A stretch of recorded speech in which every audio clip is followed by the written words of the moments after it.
Bien-aimés dans le Seigneur, auditeurs et auditrices de l'émission Parle Seigneur, car ton serviteur est à l'écoute. Je vous dis bonjour. Cette émission vous est présentée par le serviteur de Dieu, Sanvi Koku Apetogbo Samuel.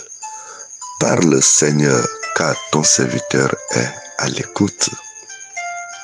Oui, nous serons à l'écoute, car Dieu continue toujours par parler. Dieu parle tantôt d'une manière, tantôt d'une autre manière. Mais nous les hommes, ne savons pas comment discerner. Le verbe qui sort de la bouche de Dieu est ce que nous appelons la prophétie. Le ciel et la terre passeront, mais les contenus de la prophétie ne passeront point. Toutes les paroles prononcées par Dieu se réaliseront. C'est pourquoi que celui qui entende et que celui qui lise les paroles de la prophétie fasse attention. Dieu peut nous parler par n'importe quelle manière. Beaucoup de personnes disent « Dieu ne me parle pas ». Oui, Dieu te parle, mais c'est toi qui ne comprends pas son langage. Dieu peut utiliser les objets pour te parler, des événements pour te parler, des faits qui se produisent devant toi pour te parler. C'est à toi plutôt d'être à l'écoute, d'être éveillé, d'être vigilant pour savoir ce que Dieu a pour toi. Nous continuons notre étude concernant le livre de l'Apocalypse. Et aujourd'hui, nous sommes à la 39e partie de notre série d'enseignements intitulée « L'essentiel pour le livre de l'Apocalypse ». Ce qui est essentiel, nous le retenons pour mieux conduire nos vies et être informés des choses à venir davantage. Apocalypse chapitre 10, à partir du premier verset. Là, il est écrit: Je vis un autre ange puissant qui descendait du ciel, enveloppé d'une nuée au-dessus de sa tête, était l'arc-en-ciel, et son visage était comme le soleil, et ses pieds comme des colonnes de feu. Il tenait dans sa main un petit livre ouvert. Il posa son pied droit sur la mer et son pied gauche sur la terre. Et il cria d'une voix forte comme rugit un lion. Quand il cria, les 7 tonnerres firent entendre leur voix. Et quand les 7 tonnerres eurent fait entendre leur voix, j'allais écrire, et j'entendis du ciel une voix qui disait « Scelle ce qu'ont dit les 7 tonnerres et ne l'écris pas. »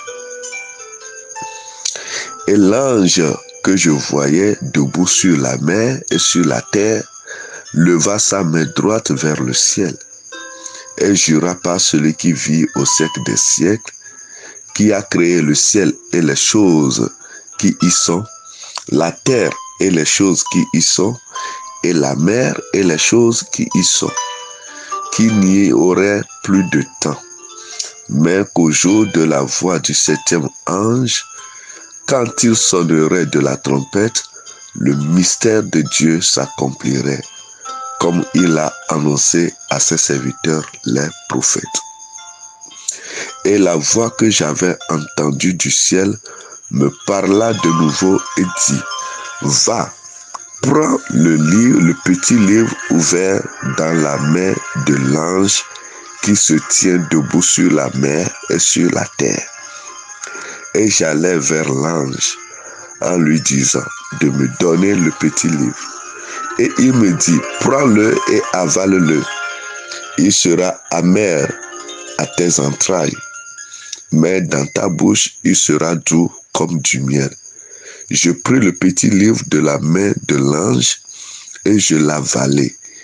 Il fut dans ma bouche doux comme du miel, mais quand je l'eus avalé, mes entrailles furent remplies d'amertume.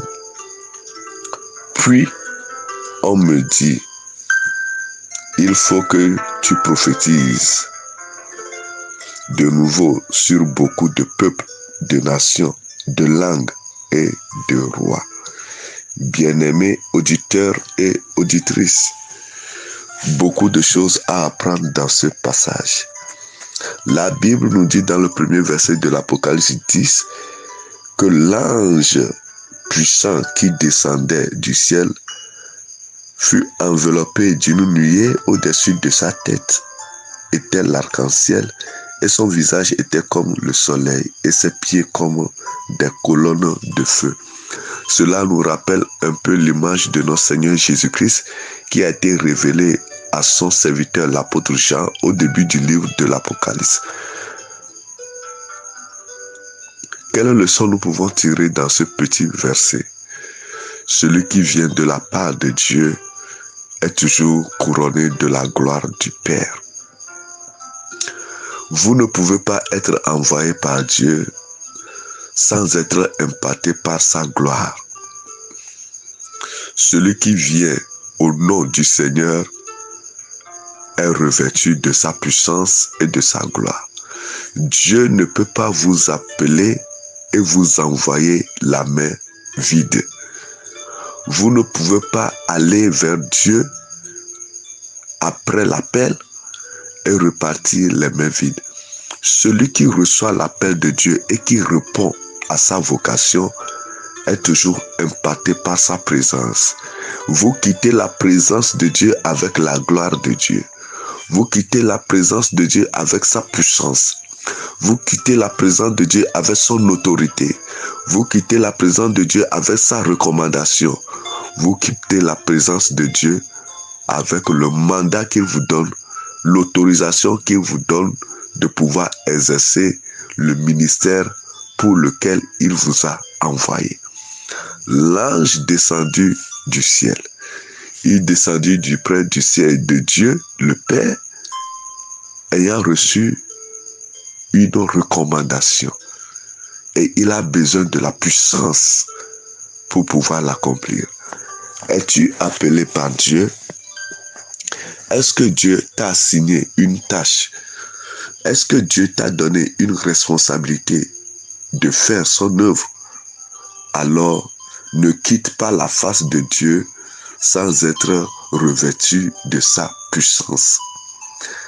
La Bible nous parle dans l'évangile, dans les 4 évangiles, et surtout dans l'évangile de Luc, que Jésus-Christ a passé 40 jours dans le désert, 40 jours, 40 nuits dans le désert.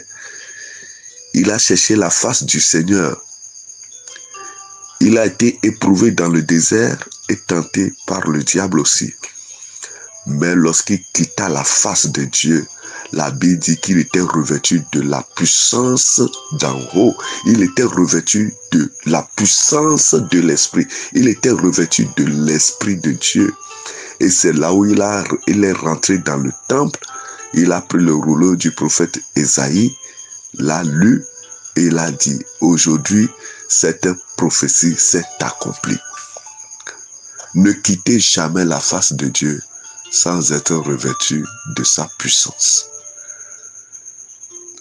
C'est sa puissance, le revêtement de son esprit qui vous permettrait de faire l'œuvre qui vous a consignée avec excellence, sans brocher, sans tâtonner, sans bégayer. Ce matin, le Seigneur nous interpelle tous à chercher sa face et à être impactés de sa présence. Oui, car le monde dans lequel nous sommes est remplie des démons, remplie du mal. Et nous avons besoin de la puissance et de la gloire de Dieu, de la présence et du revêtement de l'Esprit pour pouvoir dominer le mal, pour pouvoir vaincre le péché et agir au milieu de tous ces mauvais esprits. Que la paix du Seigneur nous garde et nous protège. Que le sang de Jésus-Christ nous environne et que sa présence soit effective dans nos vies, dans le nom de Jésus-Christ. Il n'est pas encore trop tard pour chercher la face de Dieu et être impacté de sa gloire, car le meilleur reste toujours à venir. Paix et joie à vos cœurs. Vous venez d'écouter la voix de vos serviteurs, Sanvi Kokou Apitobo Samuel. À la prochaine. Bye bye.